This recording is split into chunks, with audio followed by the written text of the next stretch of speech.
After my father died, I found his financial records and realized my sweet, devoted mother had been financially abusing him for 20 years. My father, Arthur, passed away peacefully 4 months ago after a brief but severe illness. The loss was profound, but what followed was a complete annihilation of my reality.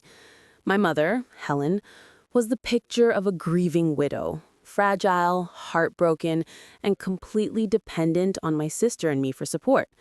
She was the sweet one, the devoted homemaker who had sacrificed her career to raise us.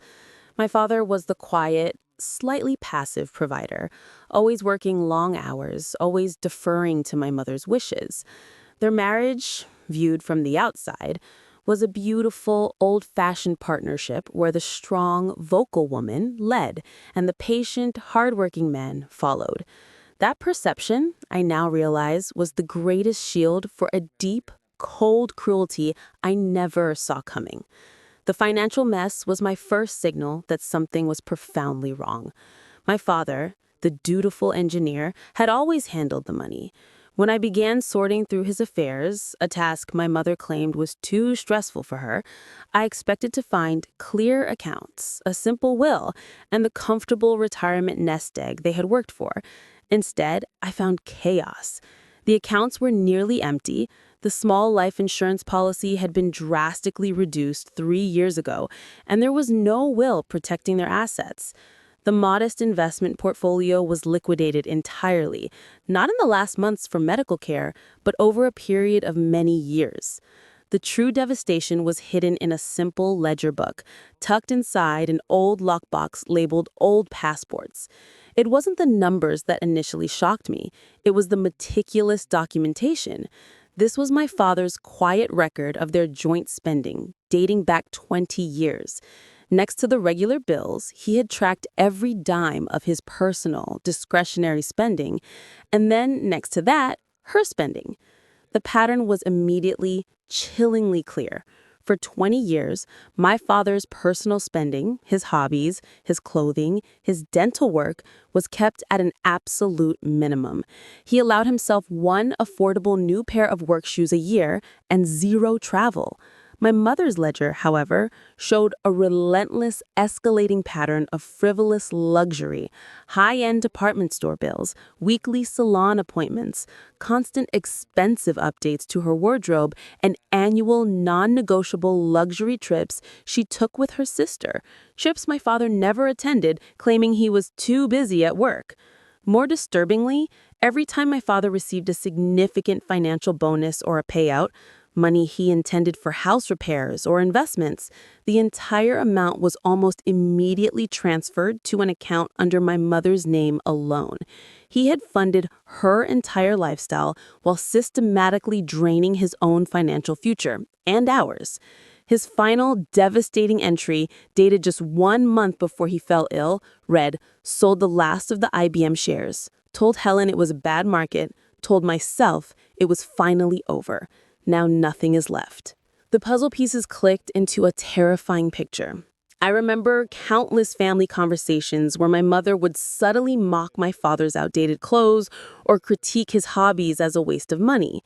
I remembered the annual arguments over Christmas gifts, which always ended with my father nervously retreating and my mother getting precisely the high-end jewelry she wanted. I had always assumed her complaints were just classic mother-daughter banter, harmless teasing, but they weren't. They were a calculated, consistent campaign of emotional belittling and financial strangulation designed to ensure he never felt secure enough to resist her control. My father hadn't been a passive husband. He had been a victim of decades of financial abuse, quietly coerced into liquidating his assets to fund his wife's luxurious image. The sweet, devoted homemaker was a cold-blooded financial tyrant.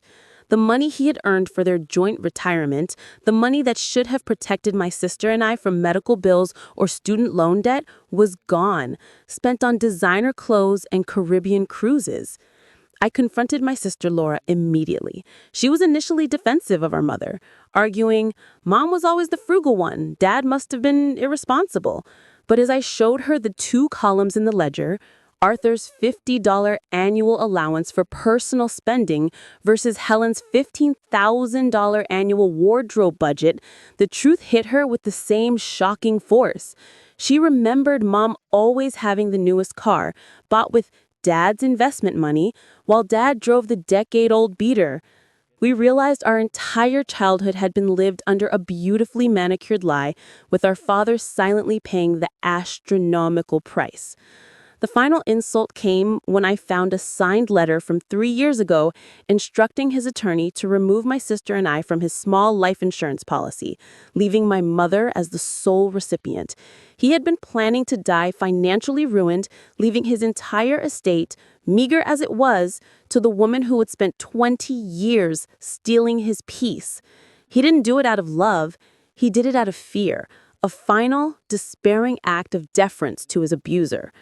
The task ahead was no longer just about settling his estate, but about exposing the woman who had meticulously destroyed my father and securing what little financial future he had intended for us. The methodical documentation in the ledger was my anchor.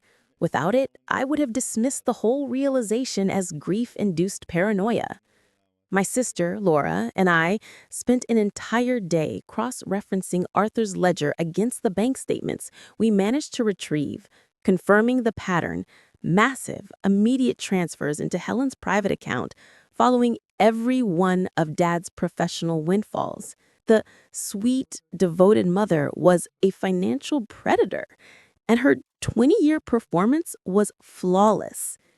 We realized the grief she was displaying wasn't over losing her husband. It was over losing her permanent funding source. We agreed the confrontation had to be decisive and documented. We scheduled a meeting with Helen, bringing Laura's smartphone to discreetly record the conversation, preparing for the inevitable denial. We sat her down in the living room, the room where she had held court for decades, directing Dad's life. I placed the ledger on the coffee table next to the small urn containing Dad's ashes. "We settled your father's affairs, Mom," I began, my voice flat. "And we know about the transfers. We know about the $180,000 liquidated from his portfolio over the last 5 years, and we know about your private account. Where is the money, Helen? And why did you make Dad sign away the last of his life insurance to you 3 years ago?" Helen's reaction was textbook denial and immediate self-victimization. She didn't deny the existence of the funds. She immediately attacked our father's memory. "Your father was irresponsible, dear," she said, tears welling up instantly, the performance polished by years of practice. "He was terrible with money. I had to take over his finances to protect the family. Those transfers were necessary. I just consolidated our wealth so he couldn't waste it on some foolish hobby." She claimed the money was for her care, stating that Dad wanted her to be comfortable after he was gone. But the ledger shows he sold his cherished IBM stock, the stock he bought when Laura was born, and told his attorney to remove us as beneficiaries, Laura countered, her voice shaking with rage. "He didn't do that because he was irresponsible, Mom. He did that because you were abusing him. He was terrified of you." The word abuse hit her hard. Helen went cold, the tears vanishing instantly, replaced by a steely, hard anger I had only ever seen directed at service staff or distant relatives. "Don't you dare use that word. Your father was weak. I managed his life. I gave him stability. He was incapable of providing for me properly, so I ensured my own security. He loved me, and you two ungrateful girls are trying to steal my grief and my future." She physically snatched the ledger from the table, clutching it to her chest, the mask of the fragile widow completely shattered, revealing the cold, calculating tyrant underneath. The realization was complete. This wasn't just a financial dispute. This was the agonizing reversal of our family narrative. Our sweet, put-upon mother was the abuser, and our quiet, passive father was a man who endured 20 years of systematic financial subjugation, dying financially ruined and alone out of fear of his own wife. The quiet suffering we always misinterpreted as patience was actually the submission of a victim. Laura and I immediately retained a lawyer specializing in estate litigation. We explained the entire horrible history. The legal path was difficult. Without proof of coercion, simply having a record of the transfers wasn't enough to overturn the life insurance change or demand the return of the funds she claimed were consolidated into the marriage. However, the lawyer confirmed that due to the lack of a current will and the documented pattern of isolating behavior, we could file a legal petition challenging her fitness as a sole beneficiary and claiming the funds were taken through undue influence and financial exploitation during a period of vulnerability. We also made the agonizing decision to expose her to the rest of the family, our aunts, uncles, and cousins.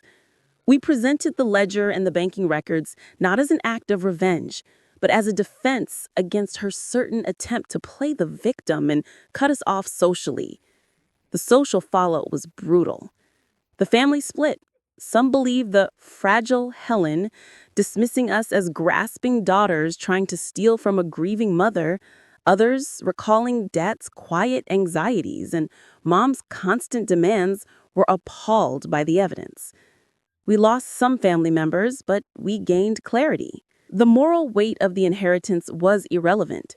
The true fight was for Dad's dignity. The man we thought was a passive, slightly incompetent provider was actually a quiet, enduring victim who kept meticulous records of his own victimization. We had to prove that the lack of inheritance wasn't an accident. It was a crime.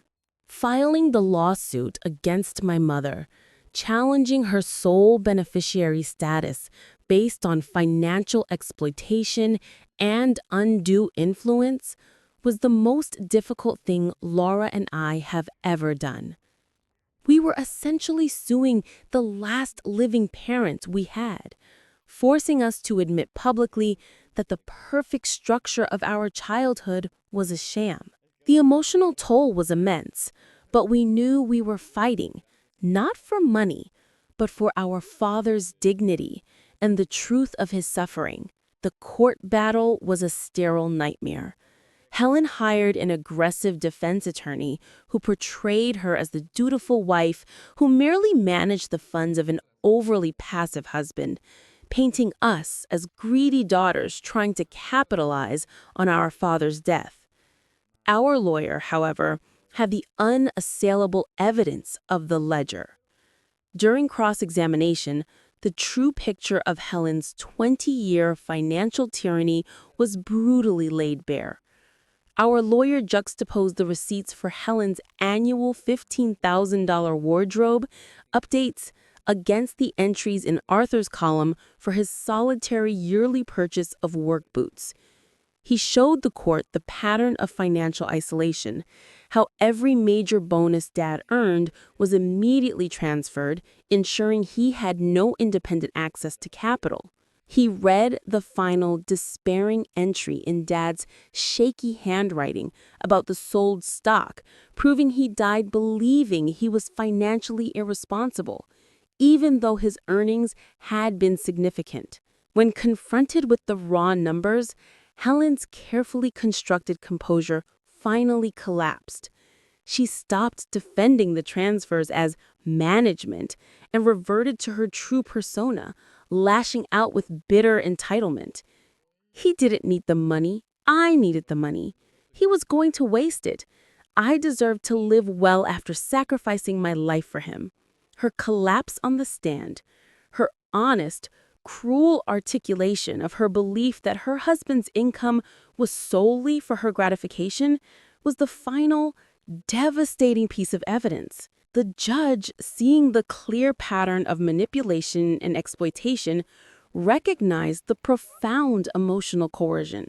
The legal outcome was a partial but deeply meaningful victory. The judge ruled that the removal of us as beneficiaries on the life insurance and the transfer of the last of the assets were done under undue influence. The court couldn't entirely void the marriage, but it could reestablish the estate's proper standing. The judge forced Helen to return a significant portion of the liquidated funds to the estate, dividing the assets between Helen, Laura, and me based on the principle of restoring the financial balance Arthur had intended before the abuse escalated. Helen was left with her comfort, but stripped of the vast financial control she craved. The grieving widow persona is gone, replaced by the bitter, isolated woman who discovered that control, once lost, cannot be reclaimed. We lost our mother, but we realized we lost her 30 years ago to her own vanity. The years of struggle, the lack of an inheritance, the feeling of financial stress, it was all manufactured.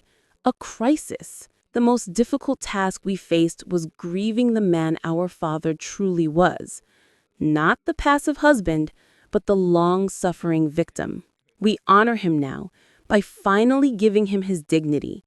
We used the recovered funds to set up scholarships in his name, dedicating them to engineering students, a tribute to the hardworking, frugal man whose earnings were tragically misspent. Laura and I now lean on each other, bound not by shared happiness, but by the heavy, mutual truth of our historical deception. I often think about the ledger book. It was Dad's quiet, desperate way of leaving a trail, a final message of his truth to the daughters he was too afraid to save. We may not have a comfortable retirement fund, but we have something infinitely more valuable.